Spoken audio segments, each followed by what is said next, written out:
Hello. Now installing a battery disconnect switch. This is safer than a battery kill switch because the battery disconnect switch is connected only to the negative terminal of the battery.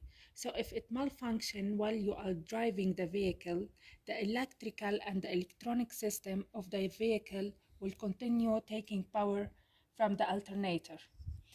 While the battery kill switch is connected to the fuse box alternator and to every electrical and electronic system of the vehicle, so any malfunction will disconnect every electrical system.